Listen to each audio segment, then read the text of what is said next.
Sebenarnya kalau teroris, kita bicara angka ya. Islam di dunia, nih ya catat ya. Islam di dunia yang melakukan tindakan kekerasan terorisme hanya 4% dari kejadian terorisme di seluruh dunia. Pemegang rekor siapa dong? Kalau Islam yang paling kecil. Pemegang rekor Katolik 61%. Ada di mana? Di Kolombia. Kartel perdagangan narkotika. Siapa yang ngendaliin? Orang Katolik. Ya udah ya. Jadi kalau dibilang Islam itu teroris, jawabnya gitu. Lah orang Islam cuma 4% seluruh dunia, itu yang 60% lebih lu nggak ngomong.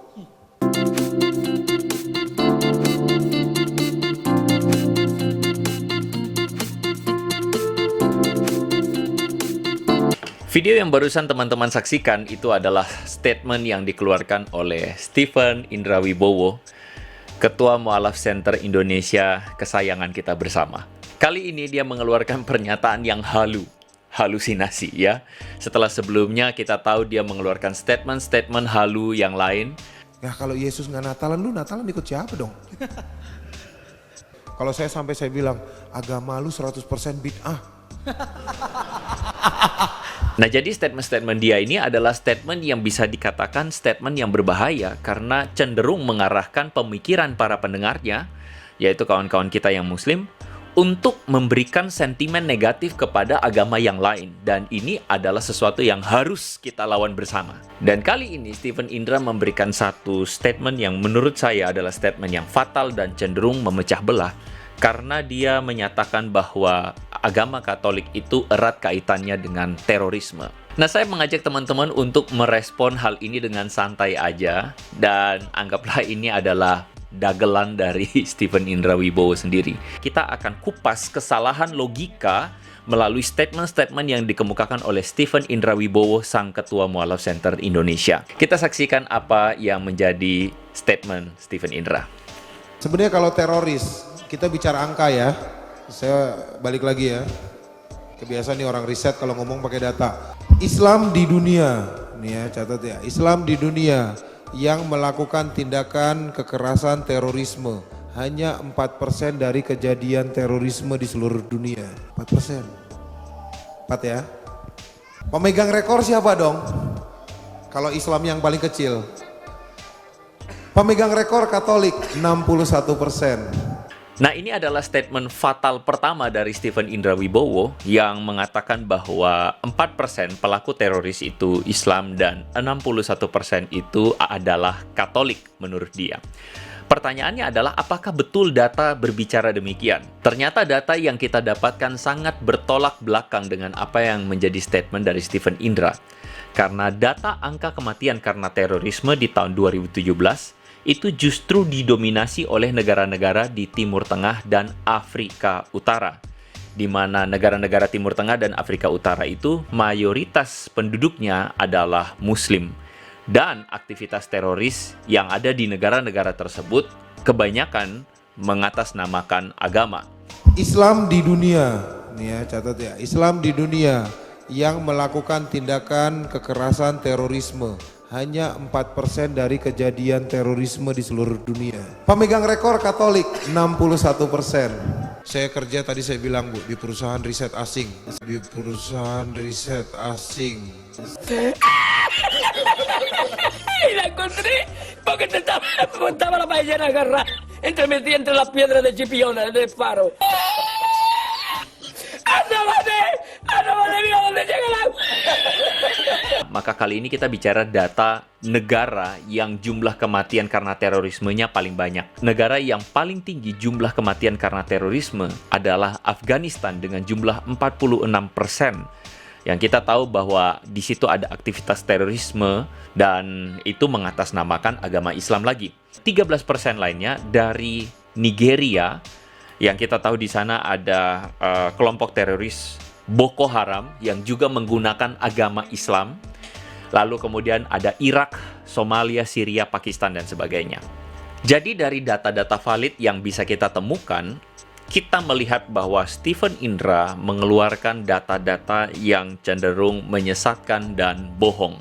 Dan sekali lagi, ini menyesatkan sekali kepada setiap orang yang mendengar di dunia maya, di internet, YouTube, maupun umat yang mendengarkan ceramah Stephen Indra pada saat itu. Jangan mencari pengetahuan, apalagi pengetahuan agama, dari orang yang dikenal pembohong. Jadi pilih ustadz, cari ustadz yang benar. Kita lanjutkan lagi. Pemegang rekor Katolik 61%. Ada di mana? Di Kolombia. Coba ya, kita cek Kolombia. Kartel perdagangan narkotika. Peru. Ya, Peru itu terkenal sama kokaina. Muslim? Bukan. Katolik. Kesalahan logika kedua yang Stephen Indra nyatakan secara publik adalah dia menyamakan aktivitas kartel narkoba itu dengan terorisme. Pertanyaannya adalah apakah seluruh tindakan kriminalitas yang menggunakan kekerasan itu dikategorikan sebagai terorisme? Kalau demikian berarti kelompok begal motor yang juga adalah kekerasan dan bahkan tidak jarang membunuh korbannya pun bisa dikategorikan sebagai terorisme. Apakah berarti kelompok preman-preman yang ada di kota-kota itu adalah terorisme juga? Jadi Stephen Indra ini melakukan simplifikasi yang terlalu absurd ya. Kartel narkoba itu tidak bisa dikategorikan terorisme karena tidak punya motif politik di belakangnya. Sedangkan dari terorisme adalah aksi-aksi yang punya motif politik. Rata-rata ya ingin menggeser pemerintahan yang sah, sebagian diantaranya menggunakan ideologi agama di dalamnya. Jadi dari sini kita bisa melihat bahwa Stephen Indra terlalu melakukan simplifikasi dan dia melakukan satu opini yang sesat, cenderung cuci tangan, cenderung lempar batu, sembunyi tangan. Pemegang rekor Katolik 61%. Ada di mana? Di Kolombia. Kartel perdagangan narkotika. Peru. Peru itu terkenal sama kokaina. Muslim? Bukan. Katolik.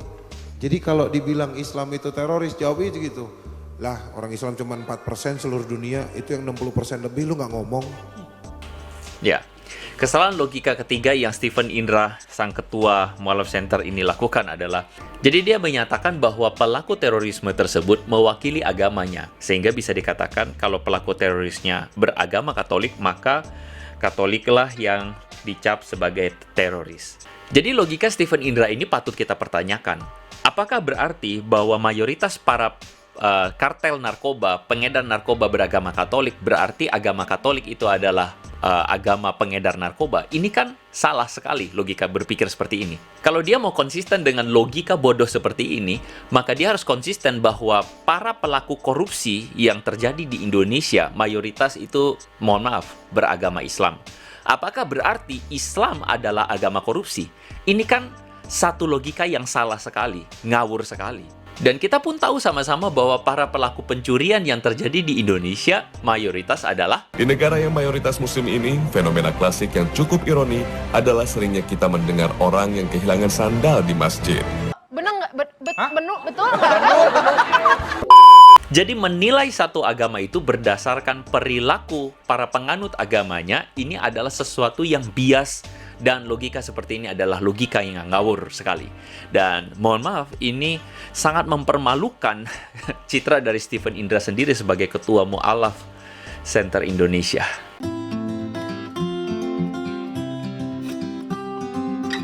Saya juga menemukan satu data yang menarik. Jadi di Amerika, saya menemukan satu data bahwa justru saudara-saudara Muslim yang ada di Amerika juga khawatir dengan tindakan ekstremisme yang mengatasnamakan Islam, dalam hal ini terorisme ya.